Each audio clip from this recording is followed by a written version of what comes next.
What's going on? We back. Motor City Sports Talk early in the morning. Make sure you check out our Detroit Lions, New York Jets prediction video, and also make sure you be there when we do the preview show, which I'll be putting the invite up sometime Friday night. The show will actually be Saturday, sometime in the afternoon, God willing. But have the Chicago Bears pass the Detroit Lions. A lot of people are panicking, saying the Lions might be in the basement of the NFC North, and that might become an actual fact. You know what I'm saying? With them getting Khalil, Mack, Leonard Floyd, also having Roquan Smith, it might spell curtains for the Lions. And a lot of things about the Detroit Lions is like DEFCON 10,000, a lot of overreaction to the preseason, and I'm on the part of the fence that damn if you do, damn if you don't. They do good in preseason, it's preseason. They do bad, it's over. I mean, I'm taking a waiting approach to see, but things worry me about the Detroit Lions. One thing that does worry me about the Lions is the fact that Kerryon Johnson's like third or fourth string on there already. There's no reason you draft somebody in the second round. He's behind, I think, Abdullah, Reddick, or Blunt. He should be the guy. And also, you drafted Frank Ragnow to be the center.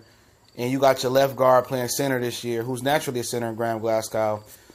Ragnow should just be the center from the jump, all right? And some of the moves the Lions make, it makes you think. They were very, very cheap in the offseason this year. They highest free agent, I think, was Deshaun Shedd, who they cut. Or it was Devin Kennard, excuse me. Deshaun Shedd was one of their prized, cornerback free agents. They cut him. Alshon Robinson took a step back. He's a backup. Nevin Lawson is still your number 2 corner. Shout out to Joey 2 times. He called that. I was wrong. I mean, it's a lot to be worried about. You know what? But one thing that may be working in the Lions' favor, what if Trubisky isn't a good quarterback? Trubisky looked good last year under another regime in a how can I say it? In a safe offense. Everything was safe that the Bears did because they really didn't have the wideouts last year. You know what I'm saying? Or the tight ends. They had Tariq Cohen and they had Jordan Howard running the ball. But what I understand, the offensive coordinator, Matt Nagy, whatever his name is, for Chicago Bears, that's not a head coach. He came from Kansas City. He was the old coordinator. He's a pass-happy guy. He comes from that Andy Reid tree. They like to pass. And somebody say, well, how do you know they're going to pass a lot if he never did it before? He from Andy Reid. He was offensive coordinator last year. And in the playoff game versus the Tennessee Titans, guess what? They got away from running the ball with the league rusher and Kareem Hunt. They started throwing it all over the place. So, that's one thing. He can make this a pass-happy offense for the Bears. And Trubisky, without the shackles or without, the shackles, we can start seeing the real Trubisky. He has Allen Robinson from Detroit native who's recovering from an ACL tear. Who knows how long it's going to take him to fully recover. Trey Burton at tight end. I like him a lot, but he's never been a full-time tight end.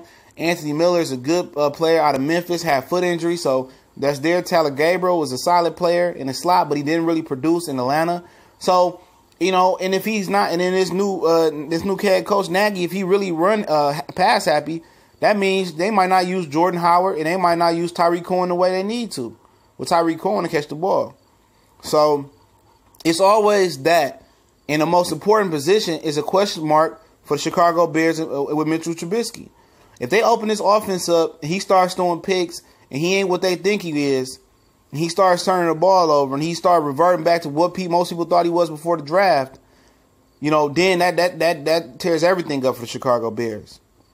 So the one thing that's going for a team like the Lions is going like thing for the Packers and the Minnesota Vikings before the Chicago Bears takeover is the question mark across the offense.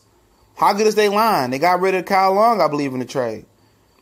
2 of their receivers are coming off injury, and Robinson and Anthony Miller. Taylor Gabriel didn't have a good year with Atlanta last year. You got a head coach that loved to pass the ball when he got Jordan Howard. And let's talk about the secondary. They got a really good safety back there, and they got Danny Trevathan, who's a good middle linebacker. But Kyle Fuller, he isn't consistent.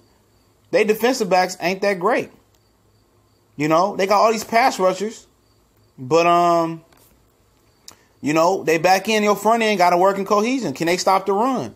Can some of these smaller pass rusher guys play the run?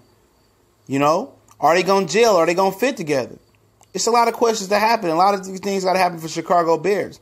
and we'll wait and see. And I'm deciding on the side that the Lions are gonna be okay. But it's a lot of things to worry about for the Detroit Lions. But I think eventually they'll be okay. But Chicago is coming. But like I said before, I think they're a year or two away from being really, really Super Bowl contenders, depending on the development of Mitchell Trubisky. If Mitchell Trubisky isn't that guy, that's going to set them back regardless of the Khalil Mack trade when drafting Roquan Smith.